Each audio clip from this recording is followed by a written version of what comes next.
know how to answer that question, to be honest, Mum. I think Johnson's won D&D, but don't ask how. Kira, we need, because we're live now, and Kira wasn't on the stream, so we need to get Kira back at some point so that she can be. I'll summon her back when near the end. Summon her back. They've all got really Irish names apart from one of them. Go. You've got like Una and Gerald and Seamus and Owen spelt with an E, not with an O, because it's Irish. Yeah. Then you got Eilish, and then you've got Kevin. Kevin. It's actually real. Like it's actually like a real Irish name. I just didn't realise. I can imagine that. To be fair, good old Kev. Don't call him Kev. You eat Kev? You eat Kev? How you been doing this week? They're all really ridiculously talented. And then I turn up and they're like, "Hi." Oh, behavely. I drive ambulances. You save lives, dude. Well, you don't. Whoa, Josh has come prepared. This is what me and Macy did over the weekend. We went to a forge and we did dagger forging, and so well, it was a Christmas gift. Macy got it for me for Christmas, which is sick. One of the best Christmas gifts ever. And so we went and just like 6 hours bashed out a dagger. So semi Horace inspired. Unfortunately, there's only so much like scope because we're beginners, newbies, and so a lot of it I was like, we rocked up and you could pick like a pattern, and I was like, oh, we could rock with that. And then what I didn't realize though was that you could literally just go like custom with it, like entirely custom. I thought they just had like selected patterns that you basically like say, right, I want to do that one, and then you make that one. But they're like, no, like if you've got anything specific that you want to make, like show us a picture and then we'll get it done. And so then I was like, this, and they're like, well, I didn't show them directly. It was kind of like as we were going through, I was showing them like the different pieces of Horace's sword, and then we kind of had to like tweak some bits. So the pommel was probably a little bit complicated. So the pommel got very simplified, and then obviously we didn't have enough metal to do like the hand guard as Horace's sword. But still, very pleased with the result. Yeah, that's ace, mate, and I want one.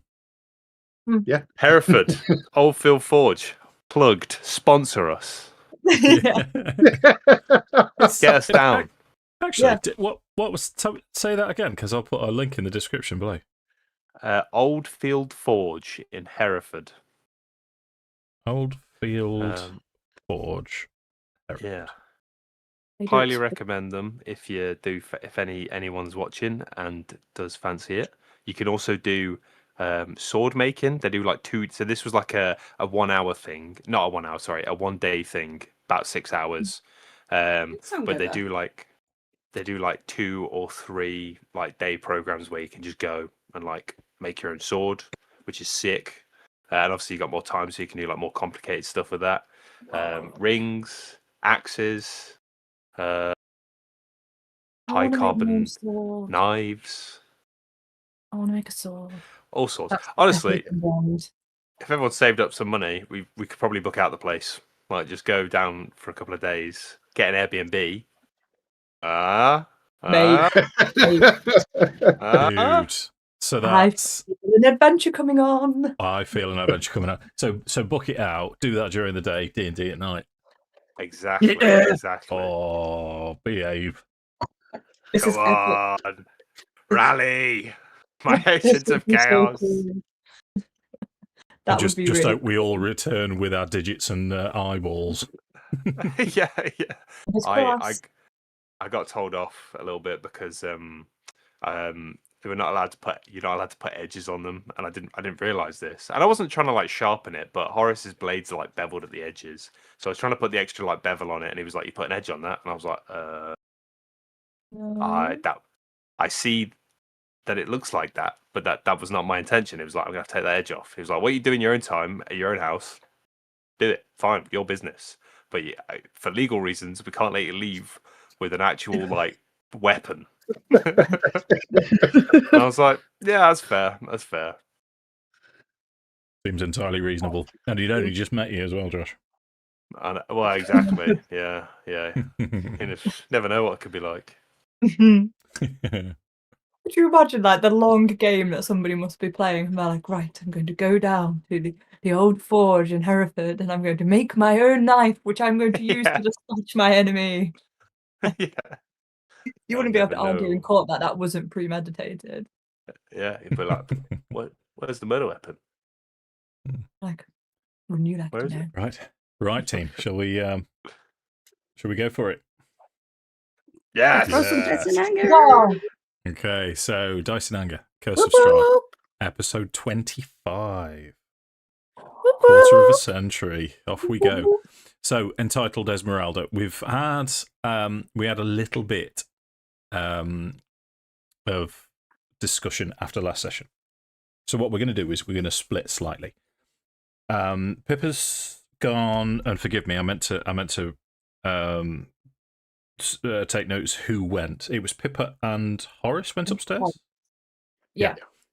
So we're not going to start there. We're going to start with Ashina and Farrow, still downstairs with the abbot.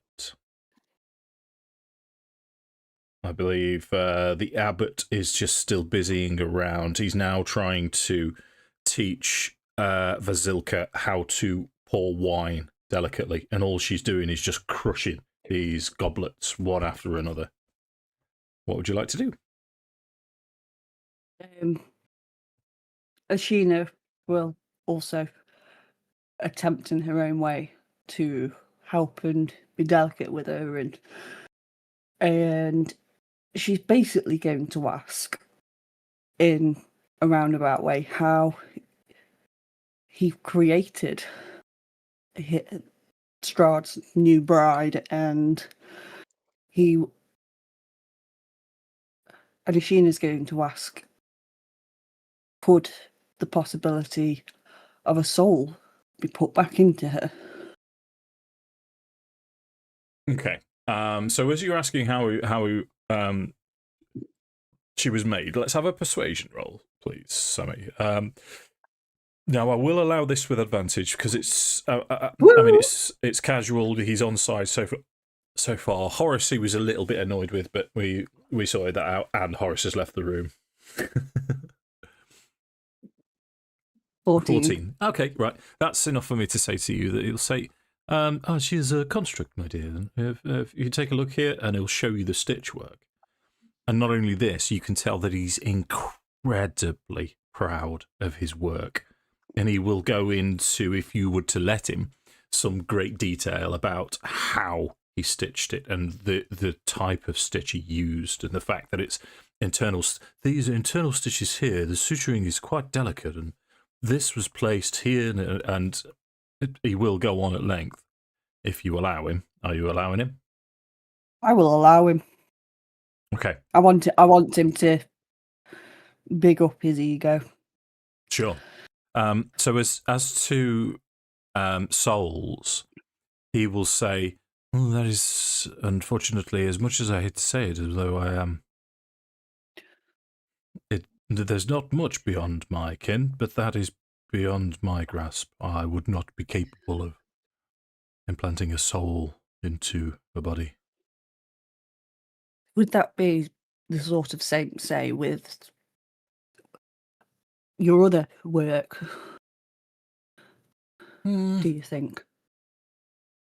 Well, it's certainly not something that I've ever looked into. I know there are powers that would be able to do that, but I haven't come across one for a long, long time. No, that is completely fair. It's such marvellous work that you've done that it seems a shame if you feel somewhat limited. Okay. I did not phrase that right. I'm assuming that you weren't meaning it in a sort of to put him down, as if he's No. Not up to the task, inferior to the task. No. He sort of says, yeah, well, there may be answers. I know I have heard tell of a temple in Barovia somewhere, an ancient temple before the Lord Strahd came to these lands, that maybe you might discover a secret there in the tomes and the libraries, but it's not something I'm capable of. No, that is... I mean, it's just incredible work that you already have. Yes, obviously it is. It would not surprise me if this was something that you could do. Oh, my dear, you do flatter. Allow me to think on it. I will see if I can possibly commune. It's not something that I've done for a while, but being as you're so eloquent and so respectful, I might try and divine the answer for you. It will take time, though. That is understandable. We know the Morning Lord works in his own ways. Yes, well, like I say, I haven't spoken to him for a while, and he does, similar to Dimitri, he sort of absentmindedly draws a circle onto his forehead, which, from last episode, is now the sign of the Morning Lord. Yeah, why not? But in terms, he does waffle on, and he will allude to the fact that his other work, as in the Belviews, he has no desire to. He's done what he needed to do with them. They're a constant now, but you're unsure what type of constant they are to him. He's quite neutral when he mentions any of the Belviews. And certainly if we're talking about souls and possibly Mishka back into a corporeal form, then he's quite dismissive of it. He's not going to answer you directly. No, that's fair. I didn't want to bring Mishka up in any way, so... Okay. Yeah. Okay, so anything else? Nothing from me. Okay. So we'll go back upstairs as I do have other art for you. This I all of a sudden remembered that that's the wrong bit. There is such a thing as, why can't I find it now? There we go. Van Richten's Guide to Ravenloft. And I thought, oh, you know what? I'm gonna butcher through here. So on your screen now is a picture from Van Richten's Guide to Ravenloft of Ezmerelda d'Avenir. Oh, wait, because it gets even better. Also, let me show you this one. So you'll have to sort of bear with the artistic license here. So that's actually that's the front cover. So you've got Castle Ravenloft. You have ravens, you have straws, and you have Ezmerelda. Yeah, that's her. Yeah, that's Ezmerelda. Well, like I say, it's artistic license. We'll get onto that in a second. So I'm going to put you back onto this one. As Pippa's gone upstairs and you've had this brief exchange, you know that this is a prophetic journey as you're walking up the stairs and you meet Ezmerelda, and you also realise that this is important to all of you. As Ezmerelda says, so so you arrive. My name is Ezmerelda d'Avenir. What would you like to do? I've been waiting a good long while to meet you, and I must admit I'm always almost at a loss. I thought you might be a myth. And you. And she picks a card from the table, spins it round. Diviner. And then places it down. And then picks up the card next to it and looks towards Horace. Paladin. And places it down. Tell me, where are the rest? I think Pippa's always stunned when she sees this, because this is magic that she didn't ever think she'd be pulled towards. All of her plans regards her magical journey never were leading towards being some sort of seer or anything like that. It was all about gaining influence, being able to create avenues of wealth for like the Golden Hair estate, and now she's starting to feel this pull away from what her family wants towards something that's almost like her true grain.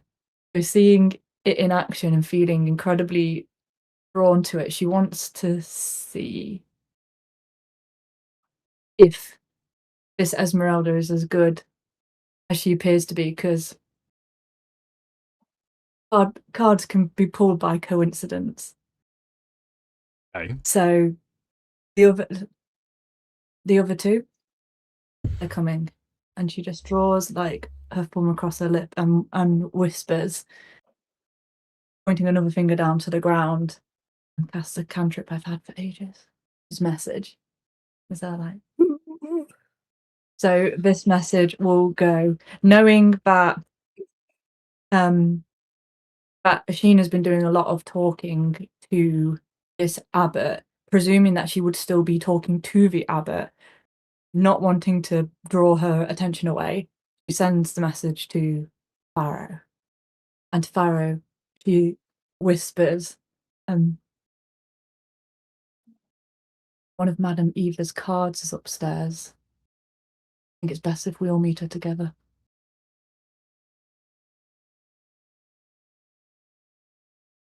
Okay, so Farrow, you receive this message. At the minute, it's taken. What we'll do is we'll sort of play it out that Pippa and Horace have been sort of investigating upstairs. So you've been walking around. You've been following sounds of a violin playing quite masterfully, actually. But you've not discovered the source of it. Then you came across Ezmerelda. So as you receive the message, Ashina and Farrow. Farrow, I should imagine, if you'll allow me, Tom, is sort of standing sullenly in the corner, not doing much. And Ashina is going through placements of knives and forks with Vasilka, who's doing it poorly. So you're not going to interrupt, but you receive the message, Farrow. What do you want to do? I think Farrow would just clear his throat and just say, "Forgive me, my Lord Abbot, but I believe our presence is required by our companions." Oh yes, please come and go as you see fit. This is you have sanctuary here. You are welcome to stay as long as you like. You have my thanks. And okay. He'll kind of look to Ashina like, we need to go upstairs now. Okay. So Ashina will. Yeah. Ashina will follow, but she'll be like, "Oh, okay." Cool. Okay. So what's going to happen now then? Let me just try and run through this briefly. So, as Pippa, you have your last exchange with Ezmerelda. She will turn her back to the door, to the entrance, and come, little sister, come look. And she points down to the arrangements of cards. One of the cards is upside down. And as you hear footprints outside the door, the card that's upside down, she'll have a hand covering it. And as you hear the footsteps outside the room, Ashina is the first to arrive through the door, and she will flip over a card and say, "Druid." And then Farrah walks through the door. She's not looking in the opposite direction. She will say, "This I have struggled with. Broken one." And then she lifts, as a hand is on top of the card, she sort of lifts it up so you can see it. Just you can see it, and it's upside down, and it's healer. And then she looks up at you, and she looks momentarily quite sad, and then she puts her hand back over it and takes the cards. Yeah. So we were destined to meet. It seems. I mean, first things first, he might be missing an eye and looking a bit rough around the edges, but broken's a bit harsh, don't you think? This is the readings of the cards, Paladin. Before we go any further, your names, if I may?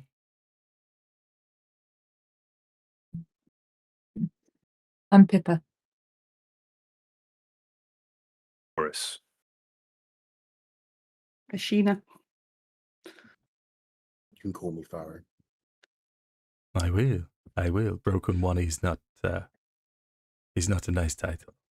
I cannot dictate what the cards show me. The cards show me what they will. I also do not know why you are here. If you would wish to elaborate.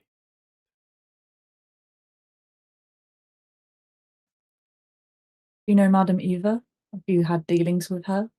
I know Madam Eva. She is wise. She's powerful, Vistani. In the same way your cards told you about us, her cards told us about you. Interesting. You don't stay anywhere long, do you? I do not know. As Vistani, I travel the mists. I have been wandering the domains for a long time. You said you might be searching for someone. Indeed, I am. I'm looking for my mentor.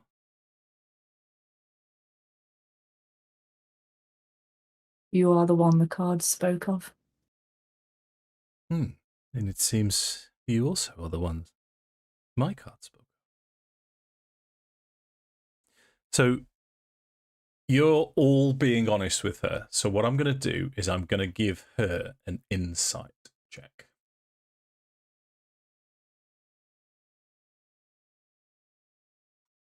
Okay.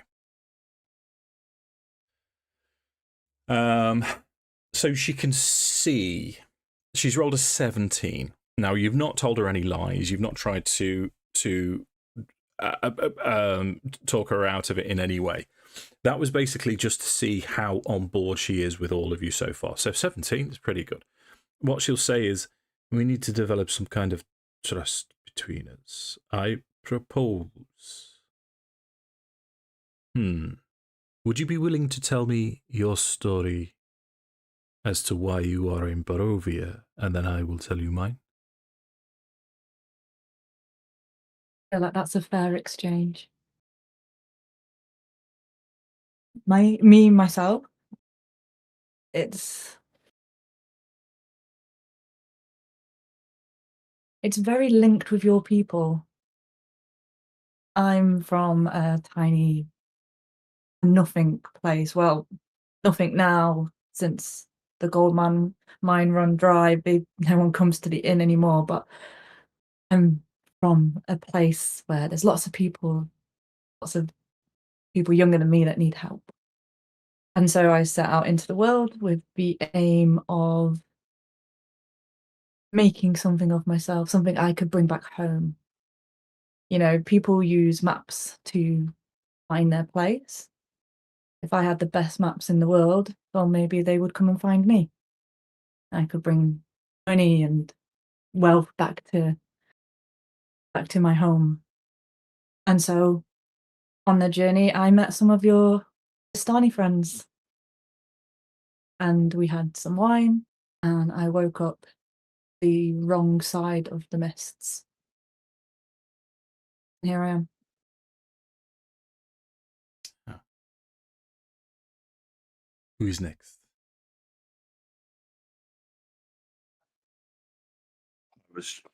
I was just promised gold. I found myself drinking in a tavern. Some strange man appeared from nowhere, but he had this such a strange presence about him.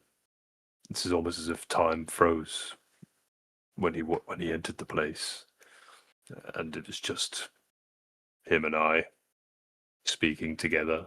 And he showed me a letter, and it said that they were looking for heroes. The lands were, well, in need of help. And, well, again, I was promised gold. So I came. I have a feeling we will get on together, you and I. Horace. You speak have plainly. gold? I have gold. I have gold. I have treasure. I have been successful in my career. And you too? You first, Ashina, if I may. Just to make it easy for you.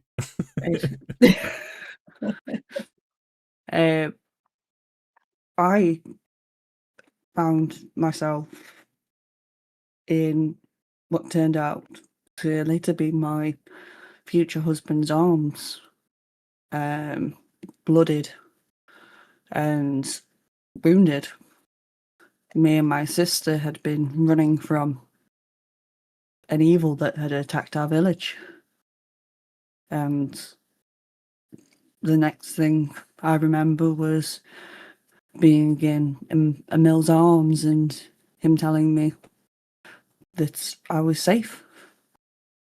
And I ended up going back up into the mountains and becoming part of Emil's pack. Pack. Interesting choice of words. Well, I am no longer part of the pack, and I now have. Well, I've recently discovered that I do have a brother-in-law, but I don't really have any blood family to my name now. Well, the cards speak differently. You are with your family, according to my readings. And to you then? I travelled with Ashina's sister. We travelled with the aim of finding Ashina, and I travelled in the guise of finding my own sister, although in truth I believed her dead. We followed the trail to a small town, a small village, I should say, which we found slaughtered by werewolves, and found ourselves hunting through the mists.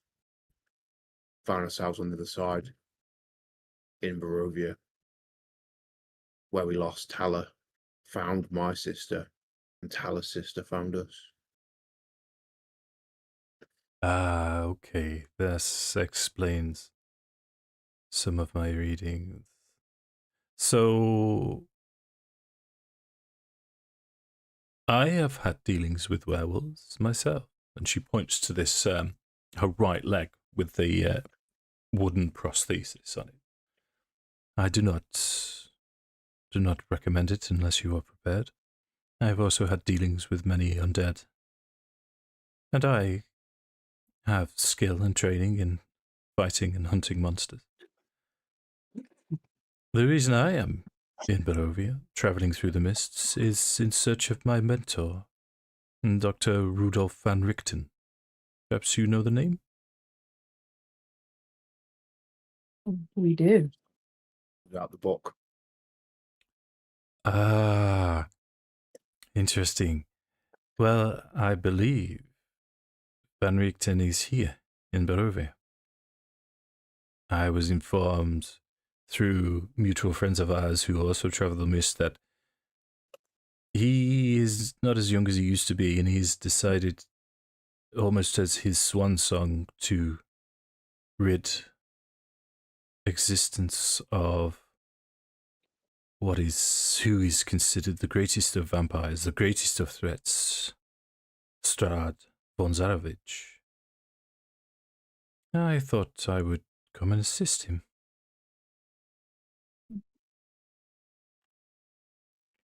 Tell me. You are trapped here? You were brought here? This is a story I've heard before. How do you intend to survive?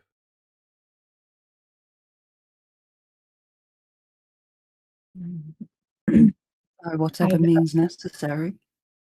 Yeah. I think I don't know if we've ever had this discussion in detail as a group, how we intend to survive, but the longer I'm here, the more I think the means of survival is removing the boot from our neck. I think at least you and I, Ezmerelda, have shared vision of what needs to be done in Barovia. And you all agree? I agree that Strahd needs to be removed.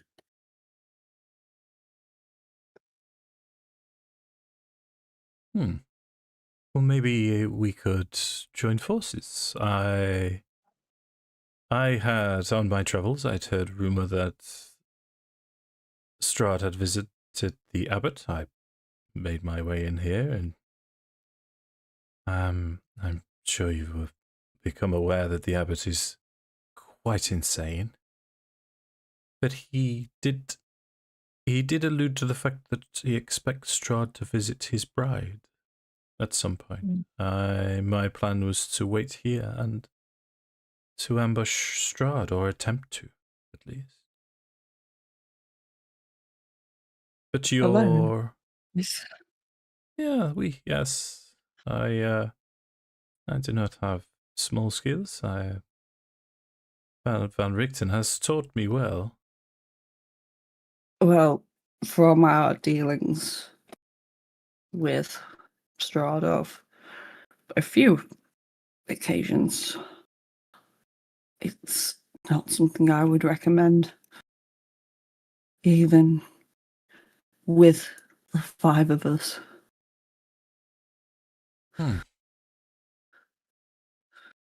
Well, my path is clear to me. I am here to pay a debt to Van Richten. I'm here to assist him destroy this evil. Ideally, to find him and enlist his help also. He's not a man that likes company. We traveled together for a while, but he does not like company. Yeah. I know I'm very junior in this conversation, and there's a lot of things that you know that I can't even begin to imagine, but attacking Strahd right now might be to your great detriment. You're not the only card madam either, Horace. Oh. Okay, tell me more. In any fight, in any endeavour, one must ensure that they have the correct knowledge and tools. Madam Eva gave us indications of tools we might collect, and she indicated you might be the knowledge we might need. Well, it would appear my visions, my divinations have led to you, and yours have led to me. It makes sense that we join forces. Okay. Yeah, and I don't personally, and please everyone jump in if you guys have better ideas, but I don't personally think here is the best battlefield. The abbot, forgive me, Horace, we don't know what control he may or may not have over the other creatures here. It would be a difficult battle, and you might be greatly outnumbered. I read a book ages ago, and in the book it talks about lions and sharks. And if a lion and a shark have a fight, who wins? Well, it depends where they are. If they're in the sea, the shark will win. If they're on land, the lion will win. I fear that Strahd might be a shark, and this might be the ocean. With the right tools in the right location at the right time, we might be able to get Strahd, be a shark on land, and we could be the lions. I am going to enjoy traveling with you. I can see this. Tell me more. So she will specifically ask about the card readings. Are you going to lay it all down? Yeah, Is it worth? I'm going to lean back a little bit now because I feel like Pippa's job in this moment was to kind of build like a rapport and trying to get like a mentor-mentee relationship between Pippa and Ezmerelda, and I've given the information required to create that kind of bond. Okay. Because she wants that mentorship, Pippa knows that if she keeps talking, she's just going to tell her everything, and she doesn't know if her desire to get a mentor is the best thing that serves the group. So when she asks for more, Pippa will kind of almost like look for everybody else to kind of like give some like barriers and boundaries to what Sure. Pippa personally wants. Okay. Sure. Brill. Let's have your insight then, Tom. That was a 2 on the dice. Brilliant. So you in sort of classic Farrow style, you're being quite reserved. You're standing back. With an 11, what I can tell you is with this thick jet black hair, she's faced away from you, and because of the curls that are in front of her face, you're not picking up on the usual cues. You're just in the wrong position in the room to be able to effectively try and read her facial expression. Bless you, Josh. Bless you. Thank Farrow you. has to wonder if that's on purpose. So I don't know if you look at Farrow, when you look to Farrow, he just looks suspicious. He's not feeling trust. Ashina will very timidly put in, with knowing what the devil knows about us and knowing he can watch us, laying out our cards that we do have here might mean he might know. And it's not that we don't want to share and help each other. It's we need be somewhere more discreet, somewhere where we know we aren't. I personally don't really understand this. I wasn't there. My sister was there, and unfortunately she's not here now. But I know the devil. From living here, the devil can see what everybody is doing. Okay. Regardless of where we are. And very wise. Very wise. I agree. In fact, if anything, I should not have asked. I should have known better myself. However, I do know the perfect place. Having known Van Richten as I do coming to Barovia, the perfect place for him to hide out would be a visitor's tower. Just to the east. I don't know if you've come across it, but it has a anti-magic zone. Outside there is my wagon. My magical wagon we can use to travel these lands. And we can talk inside.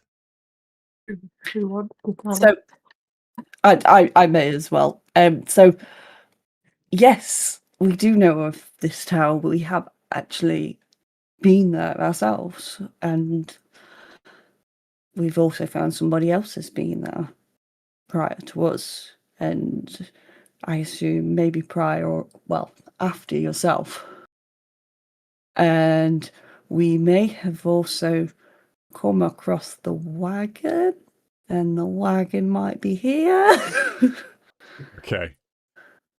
And you might also be a few pairs of shoes lighter than you were before. Thanks, guys. Okay. And Ashina will say this in a very sort of childish, like, I didn't mean to do that. Okay.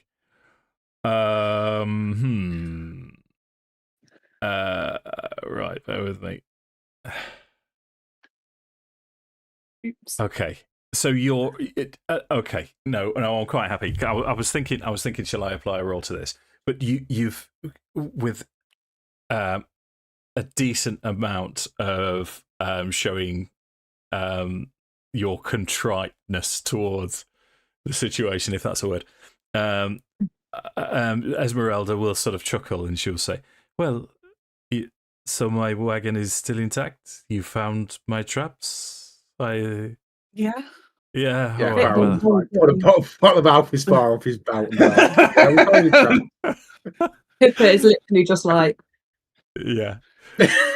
Sorry. She spins now, and you can see she's quite an attractive woman. Very sharp features. Hazel eyes sort of light up with mirth as she sort of smiles at Farrow, and you get a full read on her now. You can see her face, and have another insight check for me then, Tom. And I give him guidance. Hopefully you won't need it. So good. she 21 is enough for me to tell you that as she said to Horace, and she's alluded to Ashina, she's going to enjoy traveling with you and she is part of the team as far as she's concerned, as long as your goals remain the same. She finds the situation that you've and she will explain. She'll say, I spent a lot of money on that wagon, and if anyone was going to steal it, I decided I would rather be without it than let someone else have it. But the fact that you are currently, shall we say, in possession of it bodes well for you. some It's- might call it destiny. Indeed. So, I had been in the tower before, in the fireplace. I found a manuscript that I had in my wagon. I assume that you've read the Van Richten's journal entry. Yeah, it's a terrible story. It was actually my family that took Erasmus away from him, and he showed leniency towards my family, and which is why I joined forces with him many years later, and I decided to help him as much as possible. He is a truly great man, but troubled nonetheless.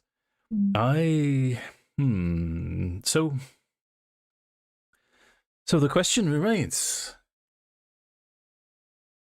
That's 5. Where do we go next?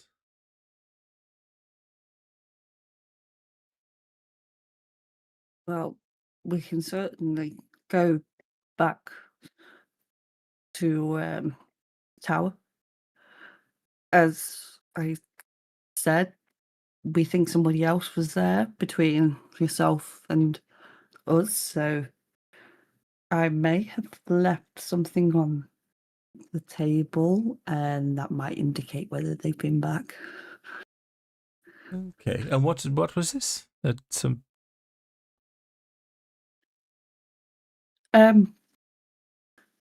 It was somebody's head. The Vistani head. And Ashina's, Yeah. Okay. Very, very sorry for being a bit culturally sensitive. No. Was it yours? It's fine. No, it was the good doctor's, Van Richten. He... his relationship with the Vistani. I mean, I am Vistani, and we are friends. He is my mentor. He knows of. He would have met Madame Eva. The Vistani. Many years ago, Vistani. We are the best way to describe two different castes.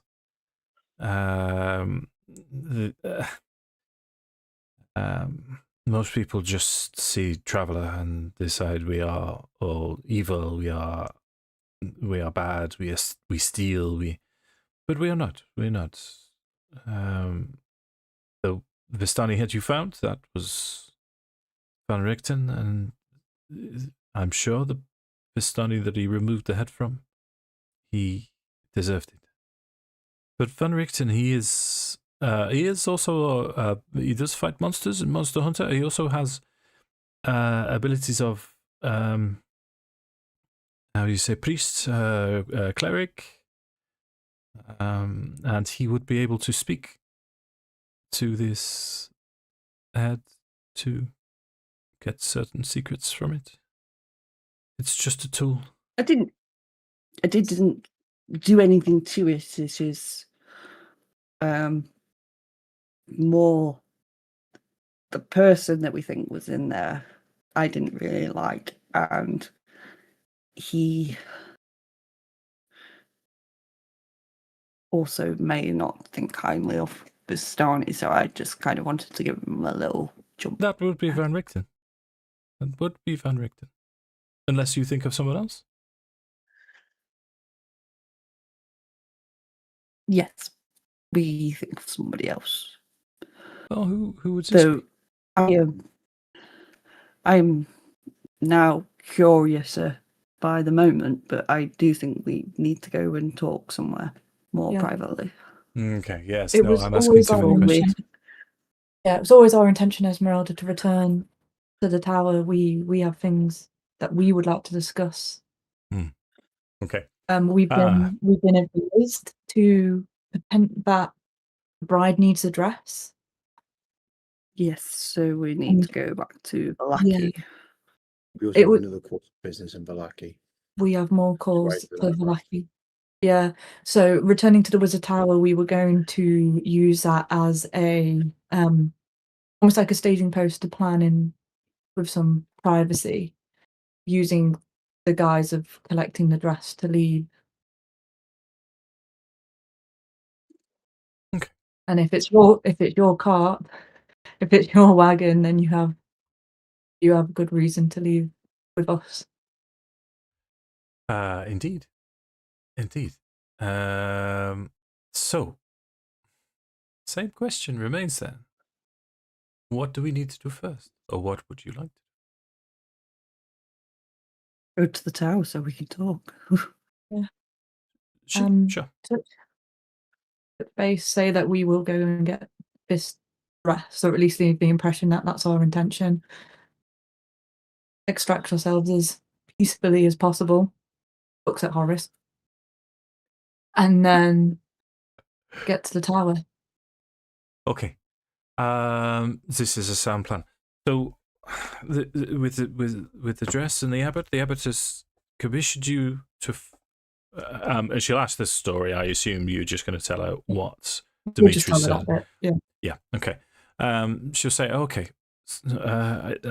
He, like I say, I'm quite convinced that the abbot is insane. And 7 days. Assessment. Yeah, we need to make sure we resolve this by 7 days. I fear what would happen. I mean, it is none of our business, and it won't aid us in our mission to destroy the devil, but okay, it's one to remember. Yeah. Okay. Just while we're being honest with each other, I actually have ways of going unnoticed, and I broke into Kursk unnoticed. It might be best if I leave by the same road and I meet you on the Svalich Road outside. I don't want to cause a fuss with the Burgomaster. Yeah, that sounds wise. Okay. We'll rendezvous on the road. Sure. Okay. So, is that the plan then, gang? Did you want to do anything? Is it a simple case of meet Ezmerelda, go back from the Abbey, say, "Oh yeah, goodbye, nice to meet you"? We'll go get that dress. distractedly sort of looks up around at you, but really not paying any attention. Sort of waves dismissively. That's good. You still, as you're walking through the courtyard, I'll just remind you of the screams, the smell, the stench of the place. It's and this is all of Horace's extended family in. It's just, you can tell it's horrible conditions that they're all in. The ones that have gone totally insane. I think I would probably try and take a look in the in one of the sheds before we leave, or the shed. Okay. So let me take you to it's horrific what you see. So if I take you to this map again, once we're loaded up, so you've got this. Yeah, go on. Kind of just as we're like going through, just walking through the courtyard, I'll turn and just say to the others, I'll just you go on, but before we leave, I need to see this. Sure. Okay. So you come down the stairs out of the courtyard. The main cells, as they are, I mean, cells as in hospital cells, not prison cells, are opposite here. So as everyone else goes out through the double doors, you make your way past Mishka's chained up form and Marzina's chained up form here through this door. The smell from outside is horrendous, but when you open it, you've never smelled anything like it in your life. This is, and it just assaults your every sense. It almost lifts you off your feet. It reeks that bad. And it's waste and sweat and refuse. And there's moans and shouts. And as you look down this corridor, I think you can see all of this map, can't you? Yeah. So as you look down this corridor, there is, at the far end, another construct that doesn't seem to have seen you. This is as you've heard stories of constructs in the past, of flesh being stitched together to make a golem, this is the epitome of it. It's massive, hulking, head sort of stitched in several places, large, big stitches, and then metal sort of joins to the neck. And it's just lumbering backwards and forwards. And you very much get the impression if this thing was to discover you, it would just try and tear you to pieces. That's its purpose. But you manage to look in just into these two rooms very briefly. And you can see 5, maybe 6 humanoid forms. There's like a shutter on the door as you open it up. The smell is bad enough from the outside. It's worse on the inside. And when you open the shutters, it goes up another level. And there you barely recognize humanoid forms. There's rat body with a pig head and a duck's tail waggling, but they're covered in their own filth, clearly malnourished, clearly insane. And every now and again, you just spot a feature that you recognise. That's cousin David. That's cousin Jebediah. And you can see that this is all of your extended family in a horrific state. What do you want to do?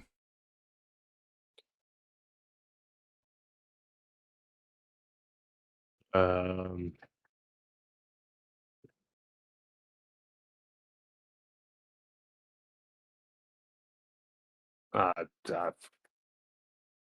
don't think there's much to do. Is there? I think I just whoever I can find that I would be most familiar with. I'd probably just try and see if I could talk to them. Very little hope, but just there's nothing else to do. Okay. So we'll have this shambling flesh golem potentially coming back towards you. Make a persuasion check for me. I'm going to ask for disadvantage given the current circumstances and the speed of which you're aware you're going to have to try and do this. Persuasion with disadvantage. Yeah. Okay. Go. There's 11. Okay, 11. So, okay. Okay. So we'll say it's Jebediah, cousin Jebediah. This is when you last saw him. He was perhaps 11. This is a kid that you used to play games with. Of all of the extended family, this is one that you actually had a lot of fun with. I mean, your family were for the most part fine. There's large family, large extended family. Not all of them were bad. And Jebediah was one of your favourites. And as you try and talk to him, you can see sort of a glint in his eye. And he'll say, Horace, Horace, save me, Horace. As he comes to the door. You've got a brief few seconds to talk to him what do you want to do?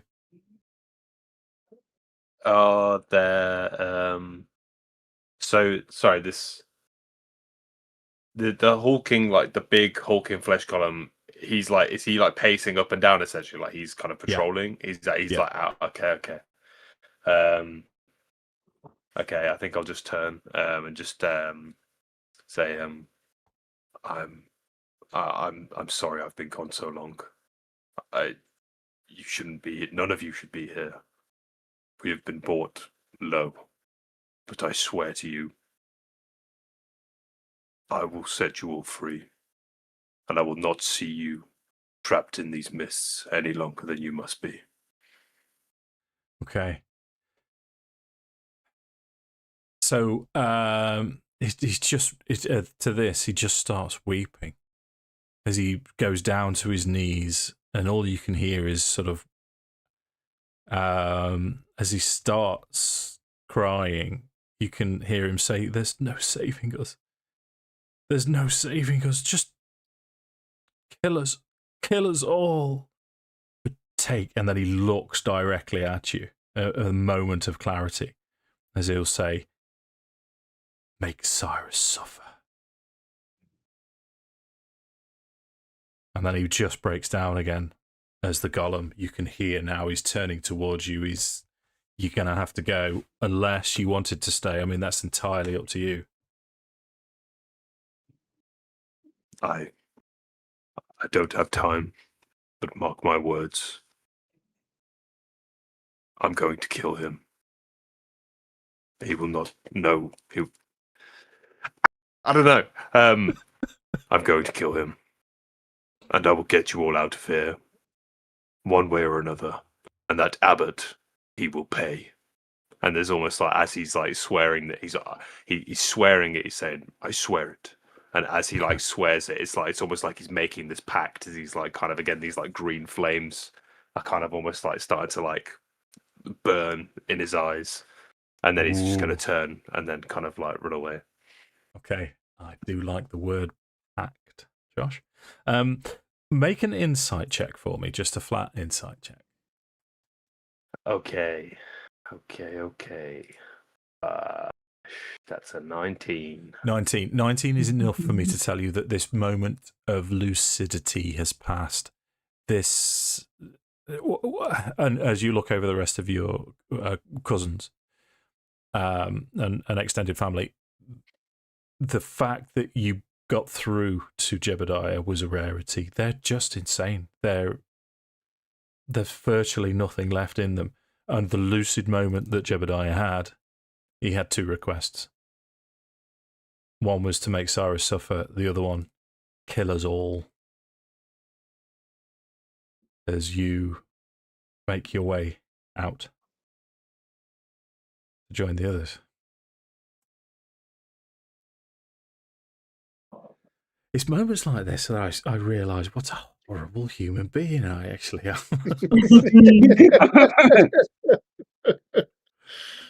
You just have very precise application of it. It's a weird thing running Strahd, isn't it? Okay, sorry, Josh, go on. No, yeah. It's pretty tasty though. I think I just come out and just like stone faced. And then I'd probably just turn to the others and just say, let's make this quick. I know what I must do. Yeah. As they walk, like as they're getting out, if they've got a little moment, Pippa wants to have a quick chat to Horace. I feel like our families are in pretty similar situations. You've met my parents.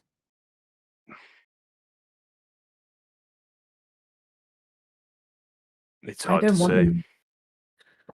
I don't want them to carry on in the form that they are, but I don't know if I can. I don't know if I could do it. Do you not think there's some hope that they might be freed? I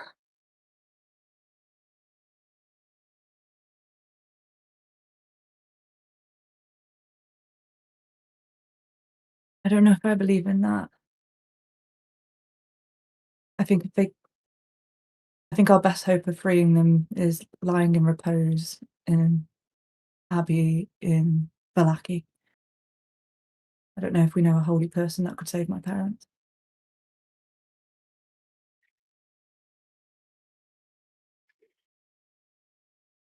We could find one of yours. What did he say? Sorry. But if it comes to it, if my family and your family are irredeemable, unsavable, I'll help you if you help me.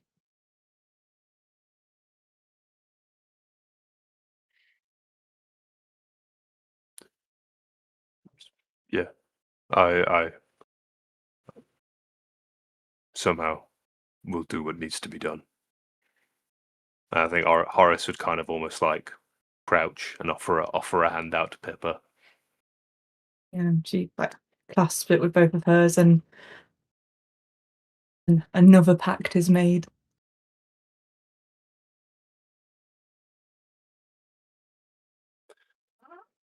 But let's go to the draft. I have full image of skipping Horace away. getting down on one knee, offering out his hand. Green flames. Pippa putting out her hands, red flames. Oh yeah, yeah, that's cool. Canon. Deal is sealed. Okay. So we'll exit Kresk with the promise to the Burgomaster to find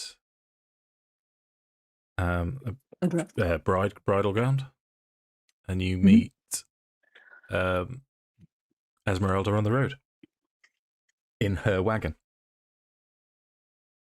with less shoes. Little light on alchemy. Let's map up Barovia for you. Here we go. So you are currently on the outskirts of Kresk, as you've bid farewell. Dimitri will say, good luck to you, Godspeed. What will be, this task is now yours. His wife was going to want to take the mission, but he's happy that you've, so the bridge leading over the Svalich Road, back on the Svalich Road, you've got the Wizard's Tower here. Wizards of Wine Winery is the first stop off, if you wanted to, or you can go straight to the Wizard's Tower. It would be quite easy to get there well before nightfall. In fact, you could probably visit both before nightfall if you've got to move on. Oh, because we need to get the wine to go take it to Blackie, don't we? Yeah. Or is it worth just even sending them a message to let them know that they may as well send it if our plans have changed slightly? Because obviously we're still going to be going, but obviously we have an additional member currently.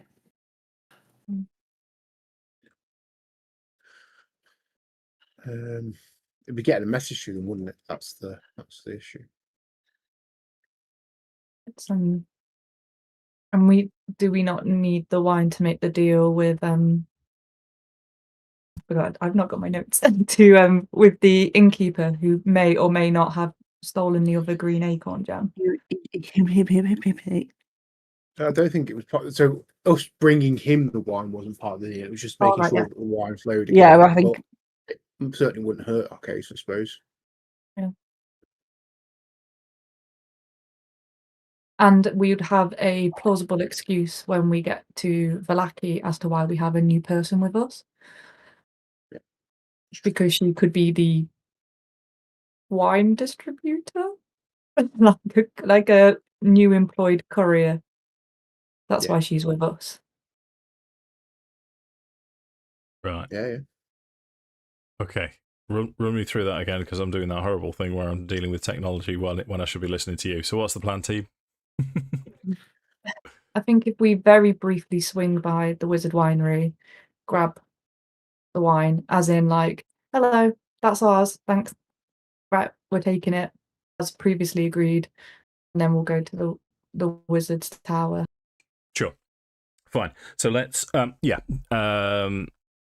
Unwin Davian's quite happy for you to take the wine, no problem. He thanks you again for everything that you've done in Kresk. His boys have returned. He would suggest to you that you take this delivery yourselves, and he sends his boys. He was going to send his boys with you, but they're going to carry on to the village of Barovia just to make sure they've got their wine delivery. Yeah. Mm-hmm. Okay. So that takes you to. So they're going to go on their own steam through Vallaki to deliver to the village of Barovia. That's an interesting conversation on the outskirts of Barovia with this wine, people baying for it, but you know what, we'll just ignore that. So you get back to the Wizard's Tower, you do the whole thingamajig without Horace summoning a blue dragon, and you go up. Ezmerelda should do it and show us how good it is. Yeah, Ezmerelda cracks it off, yeah. She goes full YMCA. And you are now upstairs in the anti-magic. Well, it's the whole of the tower is an anti-magic zone, but you're upstairs in the full anti-magic zone with Ezmerelda as she lights a fire and spins around to you. She can tell she's quite at home in this place, and she will say, "So, on to the rest of the story." These quick question, readings, Mr. DM. Yeah, sure. Has the head moved? No. Okay. Does anything happen with my armor when we enter the no magic zone? Oh yeah. Does it reanimate with you inside it? No, it does not. Yeah. You see, It's happening. Yeah, Josh turns into a Cylon.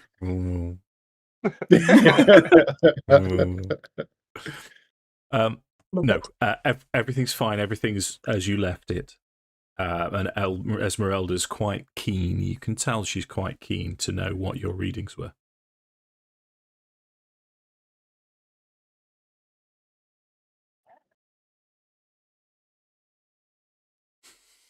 Lay it all down. Inside check. Yeah, sure. Is she actually legitimate? Okay. Yeah, I was legit. I was kind of got the same question, but that's probably enough to be fair. 23. Nice. 23. So yeah, she's because I'm rolling one for her as well. She rolled 17, so that's a second insight of 17 I've got for her. So she's with your 23. She wants all the cards on the table so she can join your team effectively. 23 is enough for me to tell you that she wants to win, and she wants to win with you. And her insight is enough for me to be able to see that from Ezmerelda's perspective, if you're willing to let her join the team and have an input, then she would be an effective member. She believes she would be an effective member. Ashina will say there are other goals as well that some of us seek. So there will be other things that we are doing on the side, but it's not going to be linear, unfortunately. Okay. Such is life. Yeah. I do believe our goals will be, well, they are the same. Pippa looks at the group. The group seem happy. So Pippa... Ashina will nod. Yeah, Pippa takes it as her go, and she quotes the cards as they were given. Smashing. Yeah, I could read it out for you if you like. Well, she quotes the cards as they were given. Okay. Exactly as they were written, and then gives a very brief. We think this might be. We think this might be. We think this might be, and this one is you. Interesting. It is me. And this is, I'm just going to tick my own notes now. Strahd's enemy, tick. So what do we do first? It seems, so you have heard of, prepare yourself, team. So you have heard of Babala Saga? Saga! Babala Saga! Babala Saga! I have heard rumors. This, and then you believe you've seen this injured elf outside Vallaki, and then so the information. I've got the actual reading myself. Let me just familiarize myself. It would be this card tells of history knowledge of the ancient will help you better understand your enemy. And the description you were given for that one. As a treasure lies in the dragon's house in the hands of one once clean and now corrupted. And you believe this to be? We've met a person, I think would probably be like a thing. We think who had the symbol of the dragon on them, and we've heard reports that people like almost like worthy undead seem to be against coming from this place. The revenants of Argynvostold. Yes, I'm aware of them. Yes. Yeah, so. And the location of the tempter, you believe you have identified where? Yeah, we think that this tempter might be, well, I think you've just met her likeness. The golem that the abbot created, the smashy glass woman. She is the spit, the absolute mirror image of a painting that is in Strahd's study. Like a little library. We had dinner with Strahd. And at that dinner, we were asked to change into appropriate attire. I feel like I look nice, but go on. He while we were in that room, we saw this woman, this portrait of this tempter, and I think she looked very nice. And then we've seen the golem. Tatiana was her name. That's the one. Yeah, Tatiana. Tatiana. Okay. Maybe we'll discover much more. She's also the image of another young lady we've assisted. We moved from the village of Barovia to Vallaki, to the Holy Ground. And her name is Irina.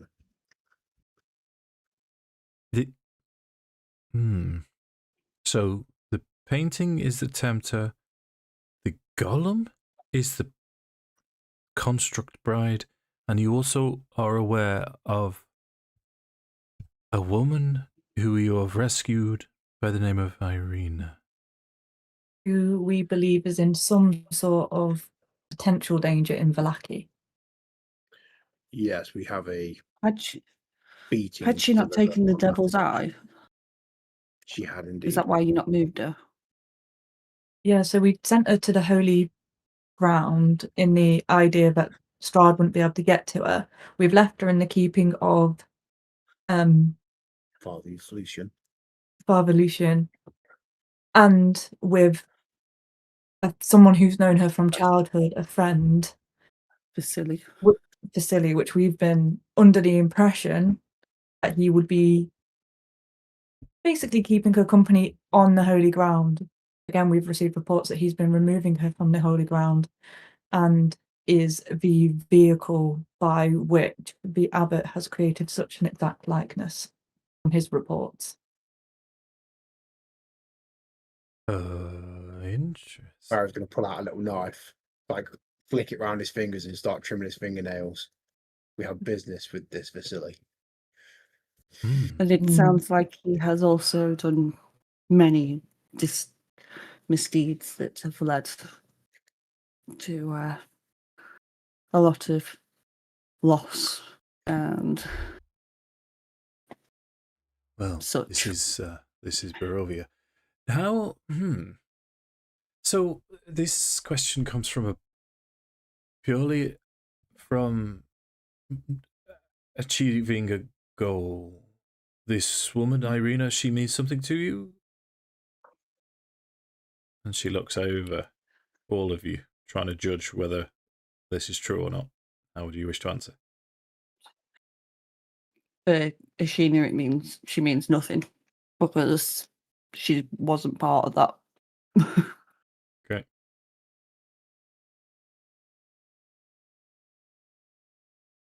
I mean, she's a sweet girl, really, but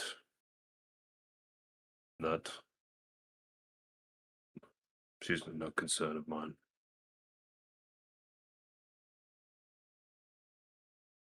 Interesting. So, yeah, she could be a valuable tool. This is what I was thinking. If she's drawn the devil's eye, then maybe we could control the direction of his gaze. It seems strange. This is the first I've heard of likenesses. 3. This is more than coincidence. And we have... We could use one against the devil to further our goal. We could.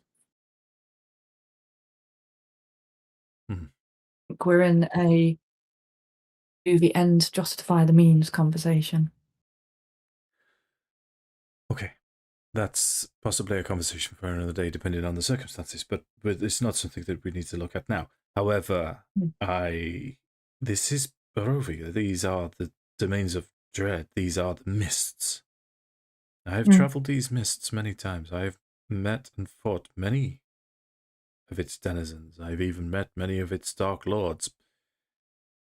If we don't use her, she may be used against us. This is a consideration. Yeah. Okay. So, where first? What to do next?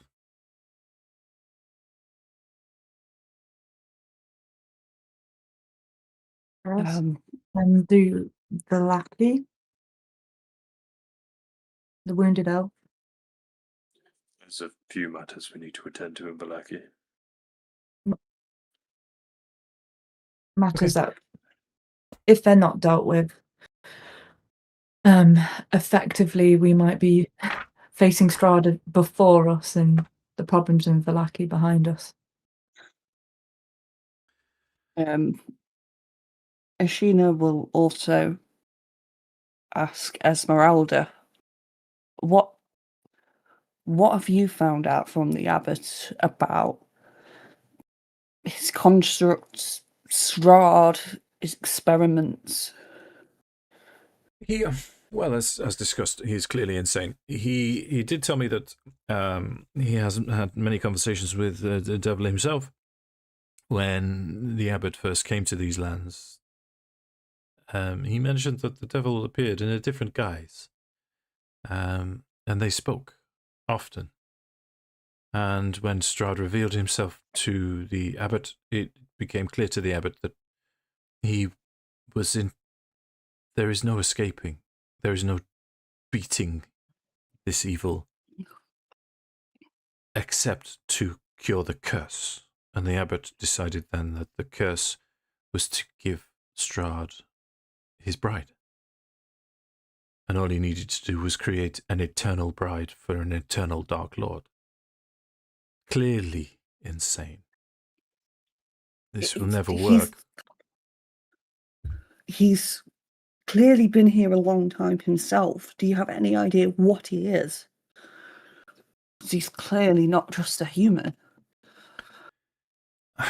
Unfortunately, divining what he is not within my remit. I do have some skill with the arcane, but not divining what he is. Van Richten may be able to assist us. To add to our list, I would also like to find Van Richten. He would be a great asset to us if we could find him. You're willing to help us with our other side quests, so to speak. We will happily help you. Indeed. Ashina will also mention the conversation that she had with the abbot when Pippa and Horace first went upstairs to meet Ezmerelda about souls, not mentioning Mishka,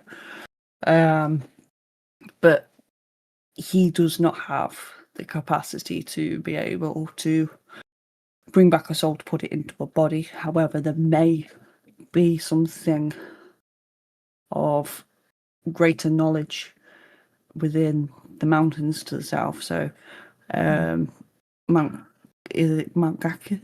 I can't say it. Yeah, Gakis? Mount Gakis. Yeah. Yeah. Okay. Where, I have not heard of this, but that's intriguing. Yeah, we should add that to the list of things to go.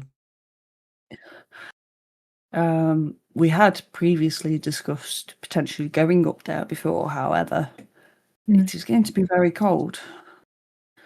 And it would seem the only way we are going to be able to venture up there is if we gain some pelts, which means I might need to dispatch my family.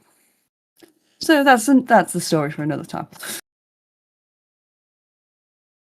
Or acquire a significant amount of money to buy fur clothes to keep us warm.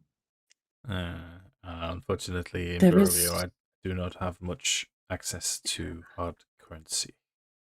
Neither do we. Does anyone?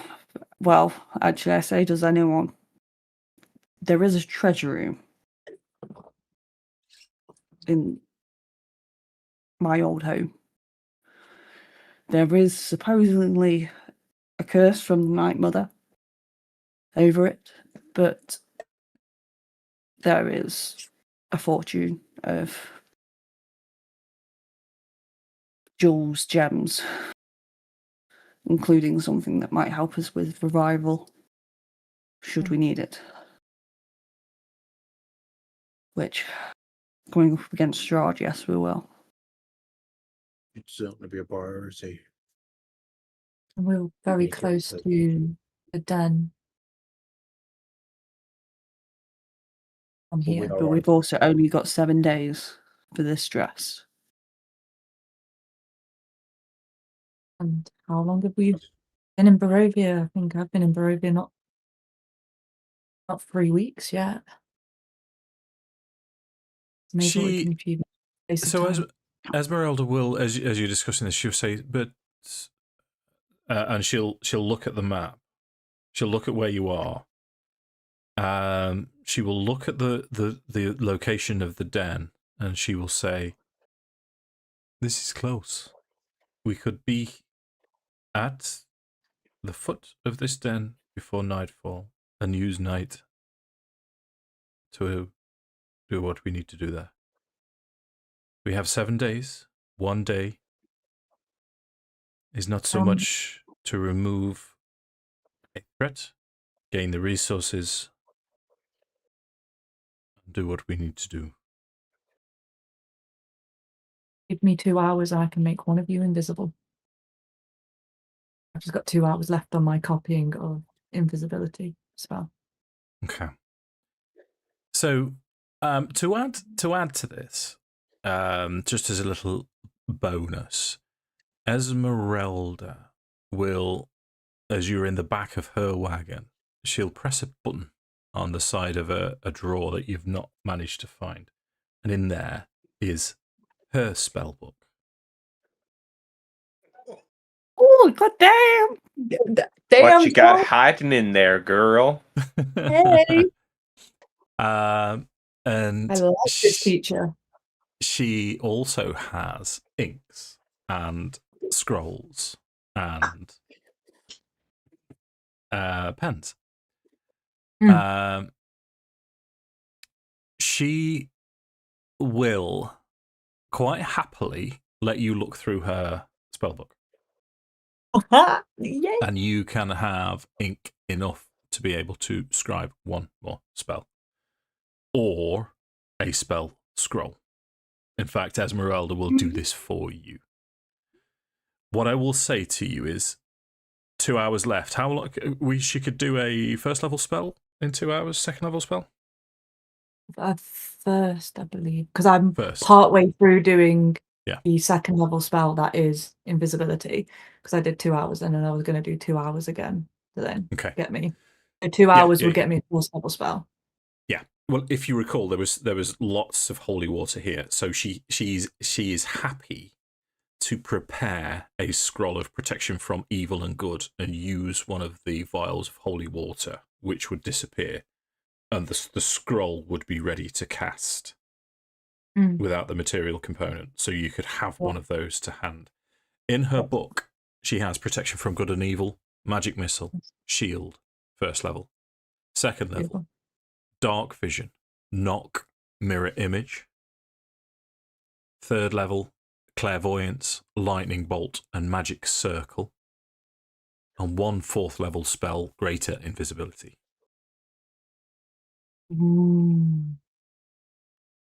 Greater invisibility would be clutch. You attack from being invisible. Oh, it's ridiculous spell. But she, like I say, she, as you're preparing for this, she can, in fact, put protection, a scroll of protection from good and evil, in the who's going to have it. So I think all of you can cast it. We can all cast it. Yeah.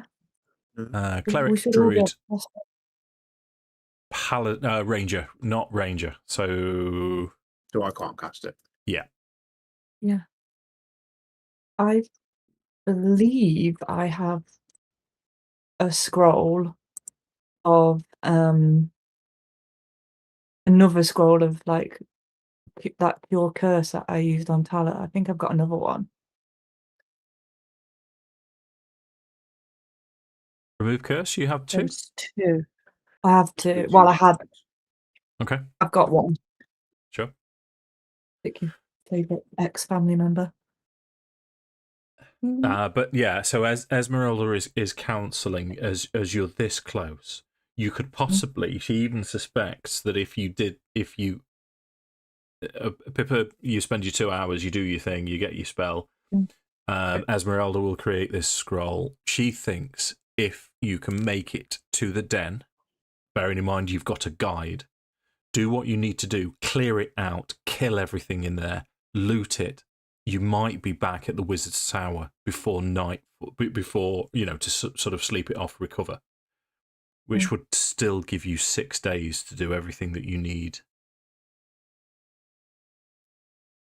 in Vallaki and further.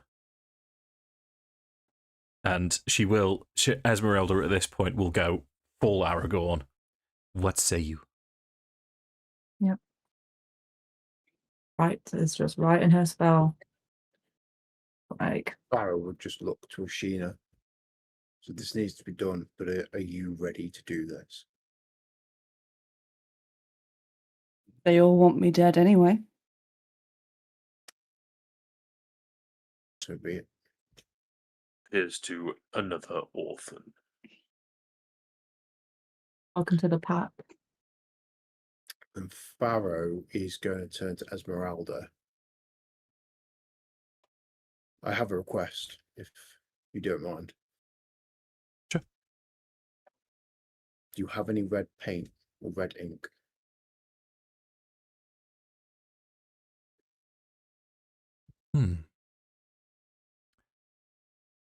For arcane purposes? Doesn't need to be for arcane purposes. Okay. Yeah. I do. In the drawer with her spellbook and various arcane paraphernalia, there is red ink. Thank you. Are you just going to disappear on his own for a little bit? Mm. Kind of wander off. Okay.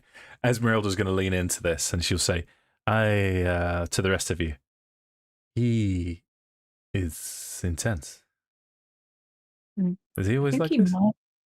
Yeah, I think he actually might be the best of us. Interesting. I'd give him my gold. That's reassuring. He could look after my pint and I wouldn't be worried. That is reassuring indeed. Especially. Certainly keeps his cards close to his chest, but what Pippa says is true. He is the best of us. I believe this is true. Would any of you, if you don't mind me asking, be willing to tell the tale of his lost eye? Yeah, I would give that as an example of why he's the best of us. Yeah, wicked. Like, okay. There was ample opportunity for somebody else to take that bullet, and this is just a prime example. Okay. Yeah. She to this. There's a spark. It lights a fire in Ezmerelda as you finish the story, and she'll say, and of course, hunting hags is on the list. It's high on my list. I shall look forward to that. I have had dealings with many hags. Some positive, mostly negative. I think if we leave the hags and we rid Barovia of Strahd, I wonder who the next ruler would be. Don't want to create a power vacuum. I hate to be the bearer of bad tidings, but I removing Strahd seems impossible from what I understand. He returns again and again.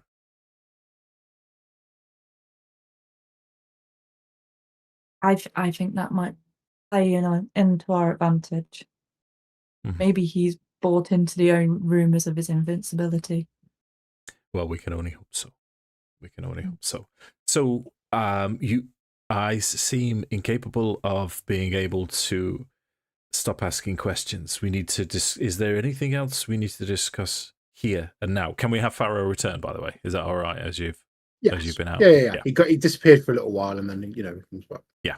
Is there anything is that okay. So Ezmerelda just raises an eyebrow. If anyone's looking at him, but if they're not paying too much attention, then maybe they don't notice. No, because the idea to visit the tower predates us meeting Ezmerelda, because Farrow said he wanted to talk about something. before. Ink all around his mouth. Yeah, it's scrumptious. He is a crazy. What have you been? You've been drinking that again? Scrumptious. I'm going to say, I think the only thing for me is, whilst everybody's getting prepared, if there's nothing important to mention, Ashina is probably going to be standing outside the tower, and she's going to be looking out across the lake, and she's going to be listening. Okay. And looking. Okay. Okay. Right. We'll come back to that in a second then, Sammi. So nobody notices anything different about Farrow as he returns? I will look at Ezmerelda's looking. I'd probably be giving him a bit of a look up well, and he has down the as well. red ink. I want to know why he wanted the red ink. Yeah. Can I have an inside check? If I mean, it's pretty obvious. He's painted an eye, like the Egyptian symbol of an eye, on his eye patch. Ooh, cool. Nice. In red ink, yeah. Nice. Or red paint, whatever he's given. That's you putting the your image in ChatGPT again. Yeah, I prefer I've been at work, but I do need to do that. Yeah, don't worry. I think Horace would kind of like turn to Ezmerelda, like see that, turn back to Ezmerelda, and then kind of like, not so broken anymore, is he? The two eyes. Okay. So, okay. He's like Horace is joking. Like he's not trying to upset Ezmerelda. Like he's just having a bit of banter. Trying to lighten the mood. Yeah. Okay. So Ezmerelda is going to. She's as Farrow walks back in. She'll say, "So this is not for an arcane purpose. This is not for anything we need to know about."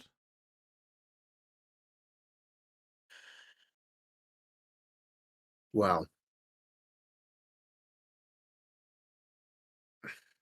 it is not so much an arcane purpose. I saw an eye in my nightmares. It filled me with such dread that it woke me before my time. Maybe that terror can be instilled on others.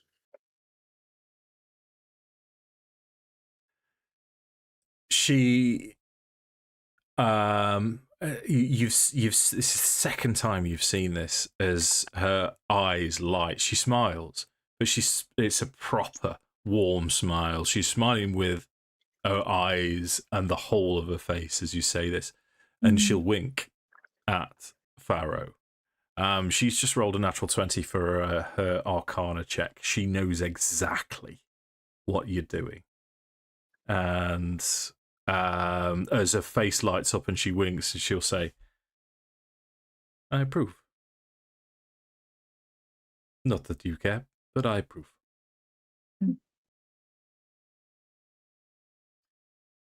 So she's going to go Aragorn again. Let's hunt some werewolf. Before we do, sorry, Leah reminded me that there was a reason why Farrow wanted to come back. Sorry. Carry on. Go. The last time we were here, we were discussing if we were to remove the Burgomaster from Vallaki, who would replace them. We suggested Father Lucian. Yeah. I wonder if the Martikovs might be a better choice. They're an old family. They have power here. And they're on our side. Yeah. Maybe the only people that are on our side.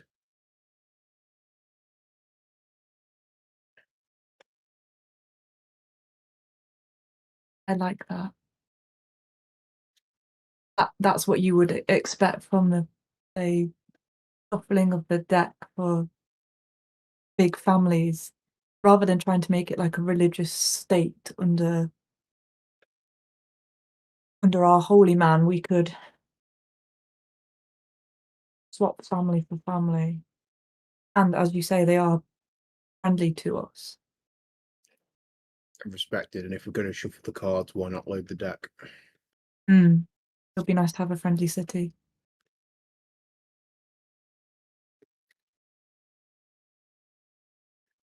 And we've seen their home, and barring all of the things that we've got rid of, there's no creepy undead feeling in that house. They're certainly not pawns of Strahd, which we know Voctor to be. Yeah. That would be a good choice. I agree. Does that mean, though, that we're potentially going to have to take out 2 political?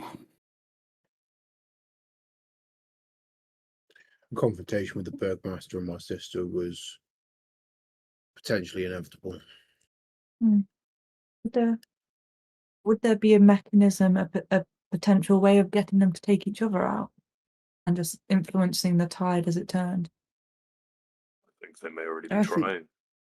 Yeah, about to say, I think they would go for each other willingly. Yeah, they just need a little encouragement. Between But are Voctor they going to take each other out? I do not think the Martovs would make a move, but Lady Voctor may certainly make a move if given the right encouragement. Could lead her to believe that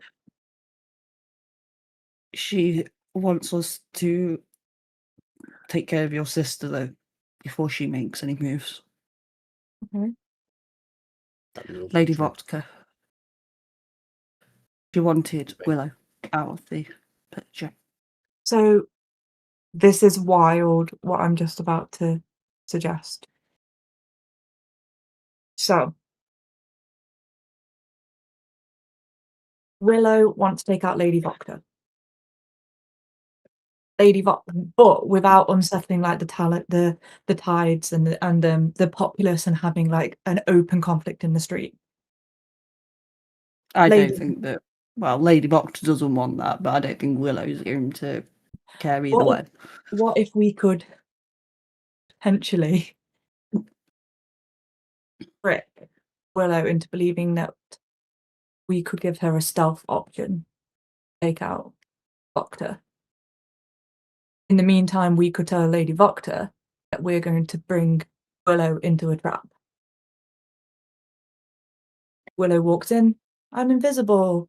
I'm going to go take out Lady Voctor because I'm invisible and no one's going to know. And then all of a sudden, invisibility disappears. And she's now in the middle of the house with all of Lady Voctor's people who are there to take her out, and we're helping.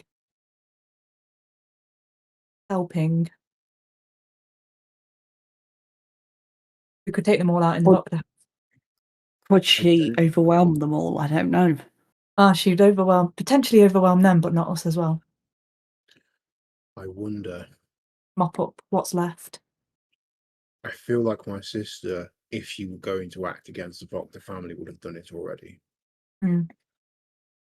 She doesn't seem to me to be afraid of them. Yeah. I don't know. Rumination. Two great families is difficult. There's always a direct approach. Just go take them out. Do you think the populace would disagree? We could get them to... We talk about taking Strahd's foot off our throat. They have their foot on the populace of Vallaki.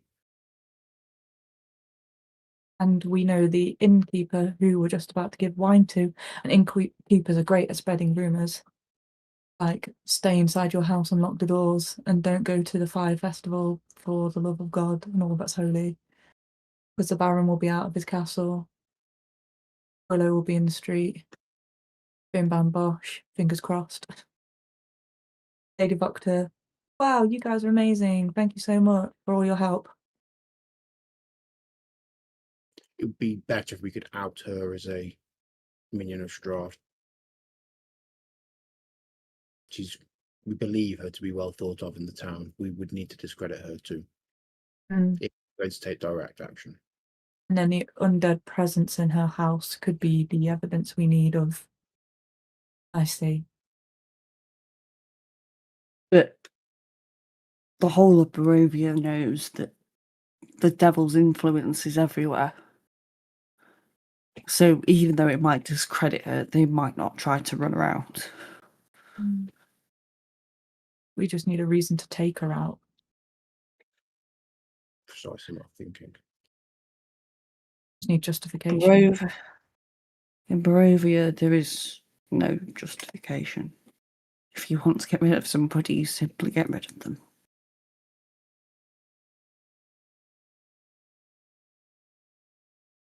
Right. Power brokers of Vallaki, here we come. It's not about power, it's about doing the right thing. Definitely the best of us. So, we are going to go to the den, deal with one problematic family. We're going to go to Vallaki and deal with another problematic family. We're going to pick up a dress and then go and deal with another problematic family. And then we're going to... And see, this is why we're birds of a feather team. Birds of a feather. My brain hurts. Let's flip. Let's finish what we're doing. Yeah. So we're going. Permission, Ashina, to the den. So this. Take you when we're ready. First of all, if I may, as a dungeon master, this feels like, for those that are old enough, this feels like the episode where the A-team go into the shed and build what they need to build. Second to that is, Ashina, as you've been outside, you've, in fact, you have a perception check with your advantage for hearing. Before, I'm not going to just give it you. Why would I just give it you when you roll 26? I can just give it you. So this would be the perfect time to assault your previous home. The pack, the greater part of the pack, is out on a hunt, and you can hear a decent distance away the calls of the hunt, and they are locked in on a target. This is miles away. You believe the greater part of the pack are nowhere near home. How much time would it give us if somebody was to call? Help. Hours. What you don't identify with a 26 is you don't identify the call of Kirill himself, the leader, the current leader. But you're aware of the fact that a large force, a large contingent of the pack are hours away. Okay. I will. Well, when everybody comes down to lead on to an assault, shall we say, I will say it sounds as though the majority of the pack are away. I can't say who's still behind, but there's going to be fewer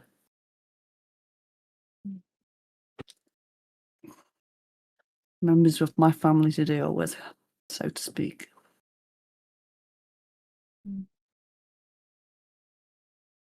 Well, I think this is a perfect time to go. Come on, Ezmerelda. Let's go. Okay, that's nods. Nods all around. Yeah. Just forgive me. Just before we leave, Pippa takes out the scroll of remove curse that she has. She gives it to Ashina.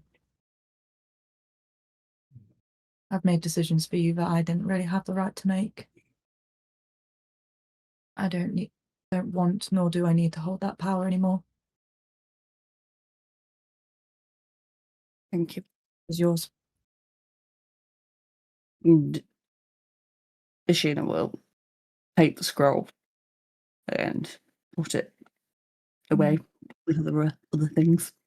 I kind of hope it's kind of got like Tala's writing on it, like her handwriting. It's like Yeah, passing it would. They're like yeah. They were talent scrolls. Yeah, nice. Okay, so you start out a couple of hours before dusk. It's on foot, Ezmerelda with you. She is, I'm going to be rolling some dice angrily with you, hopefully, for the foreseeable future with Ezmerelda. So you make your way through a well-trodden track for Ashina. Above the tree line, carved into the side of a rocky mountain spur, is a wide, torchlit cave that looks like a gaping maw of a great wolf. Here is some fan art for you that we've not seen for a while because only Sammi had access to it, I believe. But that is the cave that you can see. As you approach inside the cave mouth itself, and all of this, the geography of all of this. You what? Sorry, we're still waiting for it to load. Oh, right. Beg pardon. There you go. Beautiful. Does look like a wolf mouth. It's good, isn't it? Fan art. It's got a little nose and everything. Right. So let me just restore fog because some of you have not been here. In fact, yeah. No. What I'm going to do is going to read the description to. No. I will. But I only need one of you, which will be Ashina for now. So if you bear with me a second. It says Ashina 1. Where is it? There you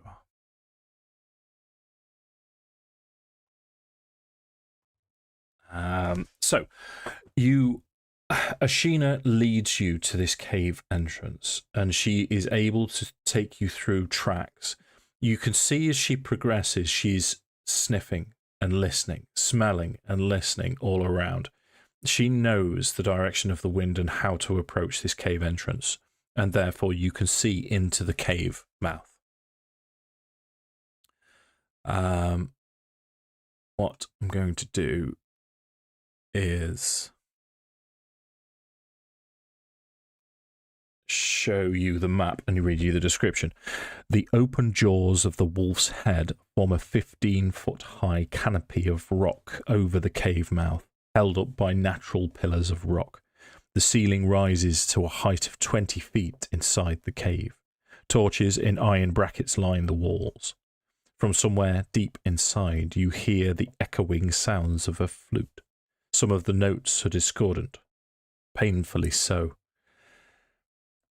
Ashina will tell you that as you look inside this cave entrance, I'm going to make 2 figures visible to you inside.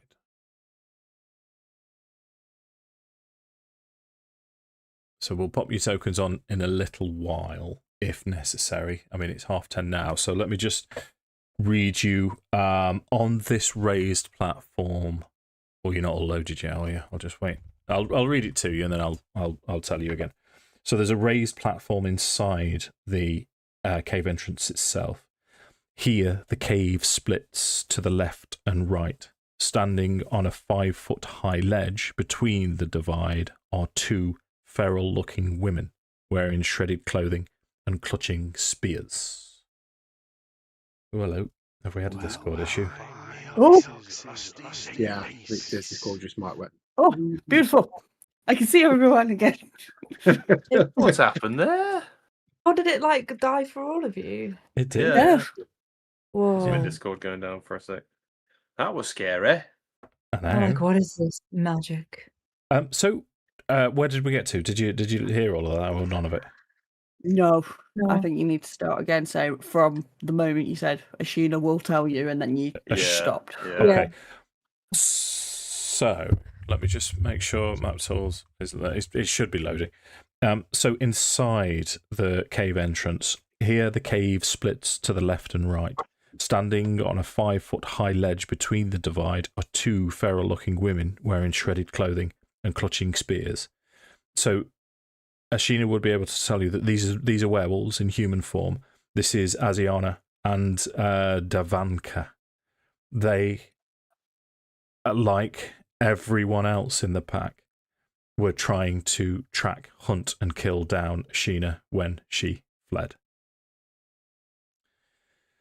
Ashina will tell you that to the left there is the wolf den. That's where the actual wolves, not werewolves, mostly resided and mostly slept.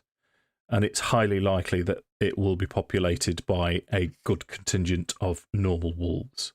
At this time of the day, there's likely to be a handful at least in there.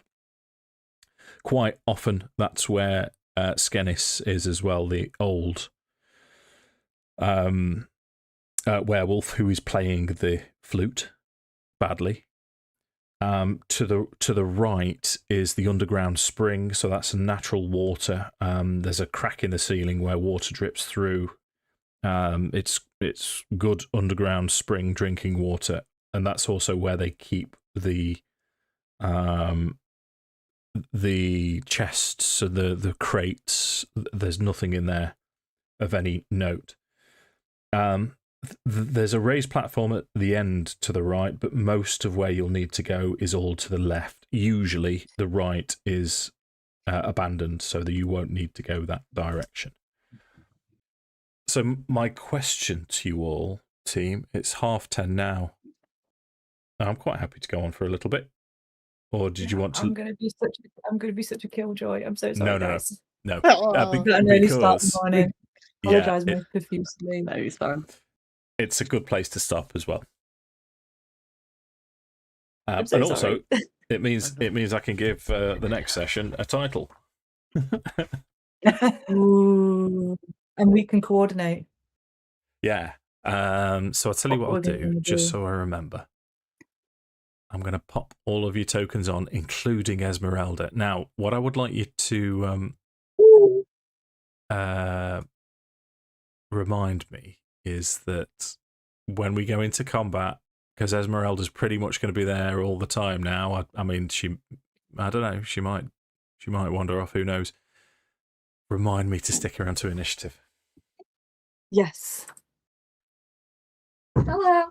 Yes. This is Scary back. Hello. Sorry, I'm stealing her now. Yeah, no. But everyone should make like and subscribe. Whee! Thank you, Kira. We just got our partners to do it. Yeah. Yay! Yeah, we've got to make sure that Ezmerelda is added onto the. He's not watched off in the background. Then. Initiative. Don't spoil Spoilers. No spoilers. I have all Fingers in your ears. Yeah, we'll put her on to the. I wrote it down. I've written it down. Writ it down. Well done. Well done, my duck. Because my Well, English is so notes. good. It's Wrote.